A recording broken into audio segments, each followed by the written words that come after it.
नमस्ते तू महामाये श्रीपीठे सूरपूजिते शंख चक्र गदा हस्ते महालक्ष्मी नमोस्तुते। चैत्र नवरात्री सुरू झालेली आहे। उद्या आहे 5 एप्रिल आणि महाअष्टमी। संपूर्ण भारतभर भक्तिभावाने ही नवरात्री साजरी केली जाते। काही जण घरात घटस्थापना करतात तर काही फक्त आपल्या कुळदेवी आईची सेवा करतात, जप व्रत यावर भर देतात। शारदीय नवरात्र जशी महत्त्वाची आहे तशीच चैत्र नवरात्र सुद्धा पूर्णतः तितकीच शक्तिशाली आणि पूजनीय आहे। खरं तर वर्षभरात हे 4 नवरात्र येतात, 2 गुप्त आणि 2 सार्वजनिक, म्हणजे शारदीय आणि चैत्र नवरात्र। चैत्र नवरात्र म्हणजे वसंत ऋतूतील देवीचा महाउत्सव। या काळात देवीच्या 9 रूपांची पूजा केली जाते। देवीच्या प्रत्येक रूपामागे एक आध्यात्मिक संदेश असतो। शक्ती, करुणा, धैर्य आणि निष्ठा।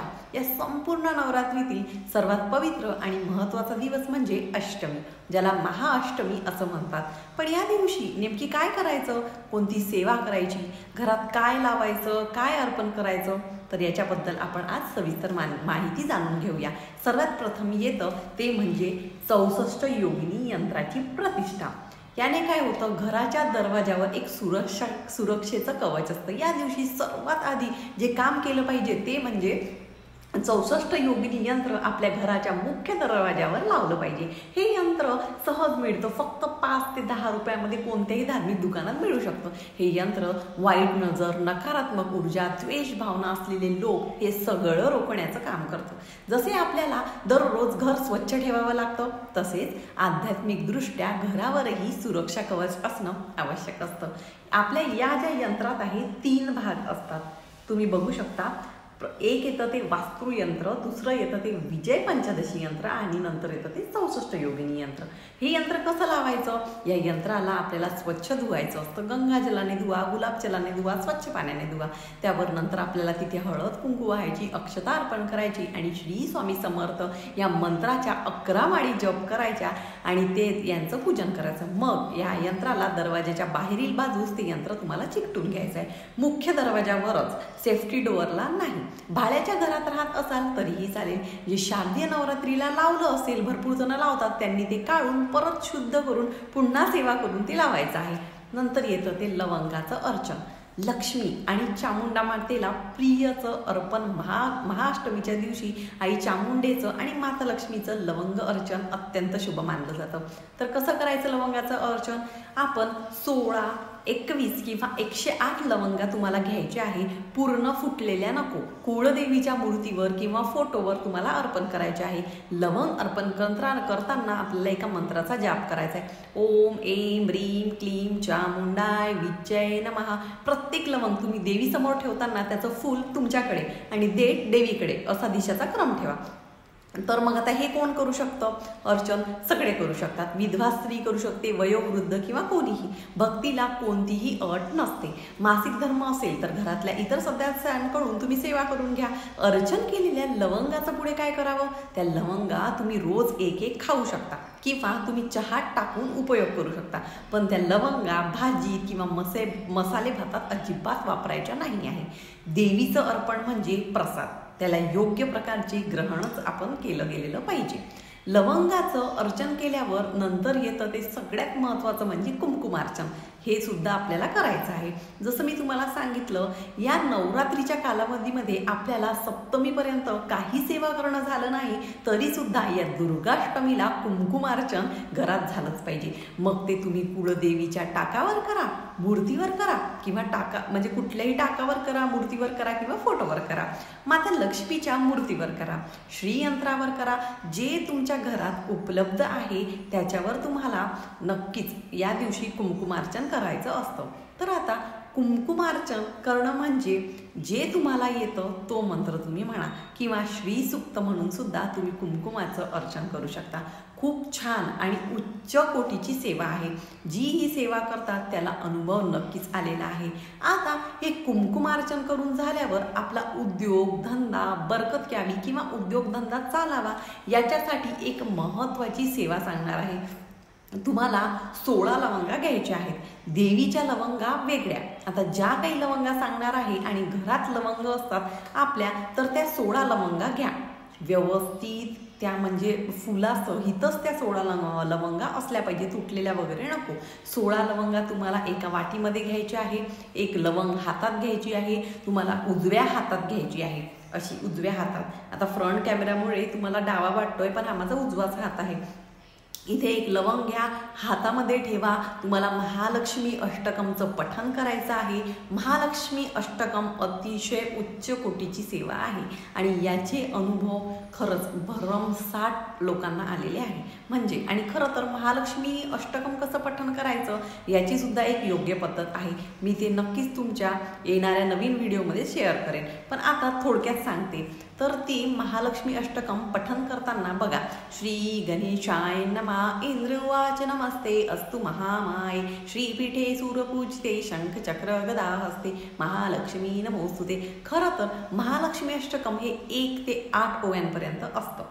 नंतरची फलश्रुती आहे. तर तुम्हाला काय करायचं आहे, आता सुरुवातीला मी एक लवंग घेतल्यावर सगळं महालक्ष्मी अष्टकम पठण करणार, मग फलश्रुती सहित. ठीक आहे, पहिल्या वेळेस फलश्रुती सहित बरं का.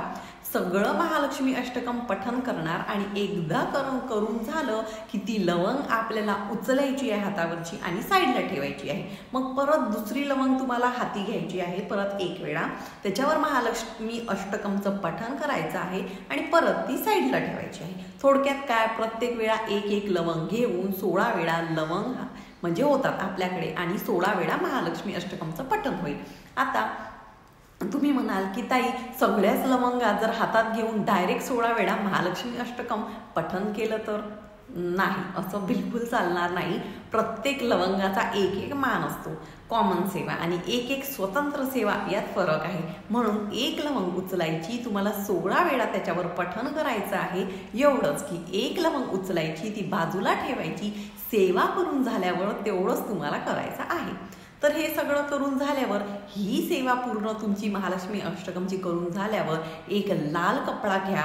दुर्गाष्टमीच्या दिवशी, शारदीय नवरात्रीच्या दुर्गाष्टमीच्या दिवशी ज्यांनी ही सेवा केली असेल त्यांनी परत त्या लवंगा घ्या. त्या चांगल्याच आहे, लवंग खराब होत नाहीत, त्या लवंगा घ्या. त्याच्यावर ही पुन्हा तुम्ही म्हणजे डबल सेवा तुम्ही करू शकता. आणि आता मी ज्यांना हे सांगितलेलं आहे त्यांनी काय करायचं, तर 16 ज्यांना नव्याने करायचे असेल तर त्यांनी 16 लवंगा घ्यायच्या. पूर्ण सेवा झाल्यावर त्याचं लाल कपड्यामध्ये असं फिट्ट गाठ बांधून घ्यायची आणि ती पोटली त्याची करायची आणि लाल रंगाच्या वस्त्रामध्येच करायची, किंवा अगदी लाल तुमच्याकडे छोटासा बटवा असेल तर त्याच्यात पण तुम्ही नक्कीच ठेवू शकता. आणि परत मग त्याच्यावर तुम्हाला ही सेवा झाल्यावर त्याच्यावर हळद कुंकू अक्षत अर्पण करायची, माता लक्ष्मीला आपल्या प्रार्थना करायची की मी जे काही प्रामाणिकपणे कष्ट करत आहे, माझा जो काही उद्योगधंदा चालू आहे त्याला लक्ष्मी माते प्लीज बरकत मिळू दे, त्याला यश मिळू दे, अशी प्रार्थना करावी. आणि ती गठण बांधलेली तुमच्या तिजोरीमध्ये, आता तुमचं मेडिकल आहे, तुमचं बुटीक आहे, तुमचा कुठला उद्योगधंदा आहे, तुमचं किराणाचं शॉप आहे, कुठलं पण अगदी शिवणकाम असो, काहीही असो, जिथे तुमचा गल्ला आहे तिथे तुम्हाला लक्ष्मीच्या समोर तुम्ही तिथे ठेवता, त्या ठिकाणी हे तुम्हाला ठेवायचं आहे. समजलं? हे ठेवून झाल्यावर परत जेव्हा शारदीय नवरात्री येते तेव्हा ही सेवा तुम्हाला रिन्यू करायची आहे. ज्यांनी मागच्या वेळेस शारदीय नवरात्रीमध्ये ही सेवा केली होती त्यांनी त्या लवंगा पुन्हा काढा, परत त्याच्यावर तुम्हाला सेवा करायची आहे. या पद्धतीने तुम्हाला शनिवारी म्हणजे उद्या या सगळ्या सेवा करायच्या आहेत. दिवसभरात कधीही करा तुम्ही ती सेवा, पहाटेपासून ते रात्री 12 वाजेपर्यंत तुम्ही कधीही ही सेवा करू शकता, बिलकुल हरकत नाही. महालक्ष्मी अष्टकमचं 16 वेळा पठण तुम्ही आवर्जून करा, 16 पाठ करावे. आता तुम्ही म्हणाल ते ऑलरेडी हे पाठ झाले आहे, तर तुम्हाला वेळ असला तर ते तुम्ही श्रवण केलं तरीही हरकत नाही किंवा पठण केलं तरीही चालेल. या चैत्र नवरात्रीच्या कालावधीमध्ये दुर्गा सप्तशती पाठ अगदी नाही करणं झालं तर शनिवारी चुकवायचा नाही. महाअष्टमी ज्याला म्हणून आपण ओळखतो, महाअष्टमी या दिवशी कुलदेवीची सेवा ही आपल्या हातून झालीच पाहिजे. एक पाठ जर झाला तर सोन्याहून पिवळं, एक पाठ दुर्गा सप्तशतीचा आवर्जून करा. मला माहिती आहे खूप स्वामी सेवेकरांच्या घरात पाठ चालू आहे. अगदी तुम्ही 2-2 अध्याय जरी पठण करत असाल तरी दुर्गाष्टमीच्या दिवशी एक पाठ करणं म्हणजे काय, 1 ते 13 अध्याय तुम्हाला पठण करायचे आहे. ही झाली सेवा.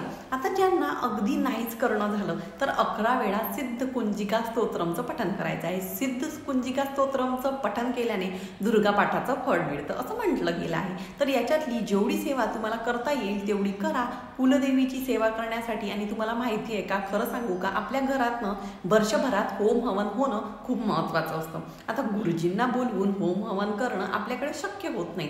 म्हणून दुर्गाष्टमीला जेव्हा आपण शारदीय नवरात्रीमध्ये आपण हवन केलं असतं त्याच पद्धतीने या दुर्गाष्टमीला सुद्धा हवन करायचं आहे. म्हणजेच तुम्हाला एक सांगते, प्रत्येकाच्या घरात तुम्ही काय, माझं म्हणा काय, कुणाच्याही घरात आपण घरात चिडतो, ओरडतो, जोरात बोलतो, म्हणजे लहानांना ओरडतो, रागवतो, संताप व्यक्त करतो. नाही, याने घराला दोष लागतो. कितीही घर तुम्ही चकाचक ठेवा, कितीही सुंदर ठेवा, पण जो लागलेला दोष आहे तो कमी करण्यासाठी ना वर्षभरात घरात भजन, कीर्तन, आरत्या आणि हवन हे झालंच पाहिजे. आता दर महिन्याला काही होत नाही, आपण फक्त दिवाळीला, आता मी माझं वैयक्तिक सांगते, मी दिवाळीला करते, शारदीय नवरात्रीला आणि या चैत्र नवरात्रीला सुद्धा हवन करणार आहे. तर साधं हवन असतं. तुम्ही गाईच्या शेणाच्या गौऱ्या घ्या, थोडासा मैदा टाका, तूप टाका. अगदी तुम्हाला आहुती द्यायला काहीही नाही जमलं तरी तुम्ही तुपाची आहुती द्या. ओम ह्रीं क्लीं चामुंडाय विच्चे स्वाहा, ओम ह्रीं क्लीं चामुंडाय विच्चे समा, ओम ह्रीं क्लीं चामुंडाय विच्चे स्वाहा, हे तुम्ही करा. बघा, जेव्हा स्वाहा बोलता तेव्हा अर्थात आई भगवती तिचं मुख खोलत असते आणि तिथे अन्न ग्रहण करत असते. तुम्ही खिरीचा पण स्वाहाकार करू शकता. ज्यांना काही जमत नाही त्यांनी तुपाचा करा. अगदी थोडीशी खीर करा, देवासाठी आपण करू शकतो, त्याचा स्वाहाकार करा.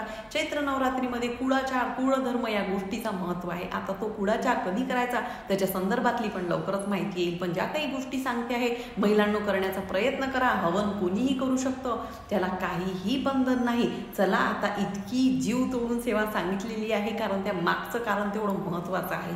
कुळदेवीची सेवा हा आपल्या आयुष्यातला अविभाज्य भाग आहे. अन्न, वस्त्र, निवारा, त्या पद्धतीने कुळदेवीची सेवा, कुळाचार करणं खूप जास्त महत्त्वाचं आहे. झालेली सेवा महाराजांच्या चरणी मी रुजू करते आणि आजचा इथेच व्हिडिओ थांबवते. आवडला असेल तर लाईक करा, स्वामी भक्ती सोज्वल या चॅनलला सबस्क्राईब करा. भेटूया पुन्हा अशाच नवीन व्हिडिओ सोबत. तोपर्यंत श्री स्वामी समर्थ.